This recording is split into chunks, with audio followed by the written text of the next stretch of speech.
Agency తరహాలో మైదాన ప్రాంతాల్లో నివసిస్తున్న గిరిజనులకు రాజకీయ రిజర్వేషన్ కల్పించాలని మాజీ మంత్రి రవీంద్ర నాయక్ ప్రభుత్వాన్ని కోరారు. సోమాజిగూడ ప్రెస్ క్లబ్లో తెలంగాణ మైదాన ప్రాంత గిరిజనుల ఐక్యవేదిక ఆధ్వర్యంలో ఏర్పాటు చేసిన విలేకరుల సమావేశానికి రవీంద్ర నాయక్ ముఖ్య అతిథిగా హాజరై మాట్లాడారు. 7% పైగా గిరిజన జనాభా మైదాన ప్రాంతాల్లో నివసిస్తుందని అన్నారు. గత బీఆర్ఎస్ ప్రభుత్వం స్థానిక సంస్థల్లో రిజర్వేషన్ కల్పించి కీలక చట్టసభలైన అసెంబ్లీ, పార్లమెంట్ స్థానాల్లో అవకాశం లేకుండా చేశారని మండిపడ్డారు. స్వాతంత్ర్యం వచ్చిన దగ్గర నుంచి గిరిజనుల అభ్యున్నతికి కాంగ్రెస్ ప్రభుత్వం ఎంతో కృషి చేసిందని అన్నారు.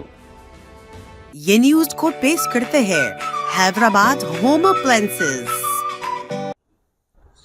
తెలంగాణ మైదాన ప్రాంత గిరిజనుల ఐక్య వేదిక పేరుతో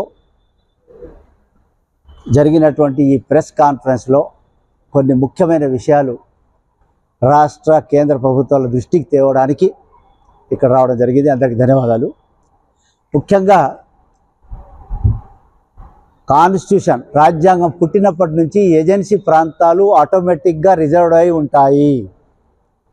ఈ ఏజెన్సీ ప్రాంతాల్లో ఏ ఎన్నికలు వచ్చినా లోకల్ బాడీ నుంచి మొదలు పెట్టుకుంటే అసెంబ్లీ, పార్లమెంటు వరకు మైదాన ప్రాంత గిరిజనేతరులు పోటీ చేసే అవకాశం ఉండదు కనుక అక్కడ ఎన్ని సీట్లు ఏజెన్సీలో ఉంటాయో అన్ని గిరిజనులకి రిజర్వ్ అయి ఉంటాయి. కాబట్టి అయితే ఏజెన్సీ ప్రాంతాల్లో గిరిజన జనాభాలో అంటే రాష్ట్ర జనాభాలో గిరిజనుల జనాభా, ఈ గిరిజనుల జనాభాలో 30% మాత్రమే ఏజెన్సీలో ఉంటారు, 70% మంది మైదాన ప్రాంతంలో ఉంటారు. కాబట్టి ఏజెన్సీ గిరిజనులకు లభించే రిజర్వేషన్లకు అదనంగా మైదాన ప్రాంతంలో కూడా 70% నివసించే గిరిజనులకి అసెంబ్లీ మరియు పార్లమెంట్లో రిజర్వేషన్లు చేయాలనేది ముఖ్య డిమాండ్గా ఈరోజు ఈ వేదిక డిమాండ్ చేసింది.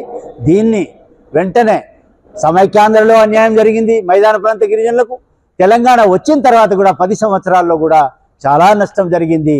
కాబట్టి తెలంగాణ వచ్చిన తర్వాత గత ప్రభుత్వం 2,50,000 కోట్ల బడ్జెట్ గిరిజనులకు ఏదైతే ఇచ్చినారో అందులో అదంతా మిస్యూజ్ అయిపోయి ఒక్క అభివృద్ధి కార్యక్రమం కూడా జరగకుండా ఐటీడీఏలు పోయినాయి, సప్లాన్ నిధులు పోయినాయి, ట్రైకార్ నిధులు పోయినాయి, ట్రైఫెడ్ నిధులు పోయినాయి, అదే రకంగా పీటీజీ నిధులు పోయినాయి.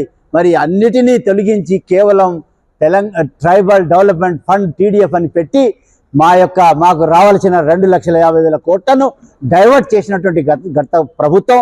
దాని మీద వెంటనే మరి చర్యలు తీసుకోవాలా, దాని మీద ఎంక్వైరీ జరగాలని కూడా ఈ సందర్భంగా మనవి చేస్తూ ఈ ప్రభుత్వం చేసే కార్యక్రమాలు చాలా బ్రహ్మాండంగా చేస్తున్నారు. పేదలకి, అందులో ముఖ్యంగా పేదలకు ఏదైతే రేవంత్ రెడ్డి గారి ప్రభుత్వం మరి సహాయం చేస్తుందో అందులో 90% ఉన్నది మా గిరిజన జనాభే, అందులో బంజారాల జనాభే అనేది నేను గర్వంగా చెప్తున్నా.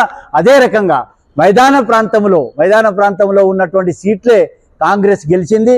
అక్కడ బంజారాలు ఏకధాటిగా సపోర్ట్ చేసినారని మా గౌరవ ముఖ్యమంత్రి రేవంత్ రెడ్డి గారు పబ్లిక్ మీటింగ్లో చెప్పి నిజంగా వారు ఆ విధంగా ఆ ఇంప్రెషన్ ఈ సమాజం మీద ఉంది. కాబట్టి వారికి ఈ సందర్భంగా ధన్యవాదాలు తెలియజేస్తూ మరి ఈ కార్యక్రమాన్ని వెంటనే టేకప్ చేయాలని చెప్పేసి ఇందిరాగాంధీ గారికి ధన్యవాదాలు చేస్తున్నాం. అదేవిధంగా ఇందిరాగాంధీని కన్విన్స్ చేసినటువంటి జయపాల్ రెడ్డి గారు ఆ రోజుల్లో 76లో మాకు గిరిజనులకు గుర్తించడానికి వారు చాలా సహకరించినారు.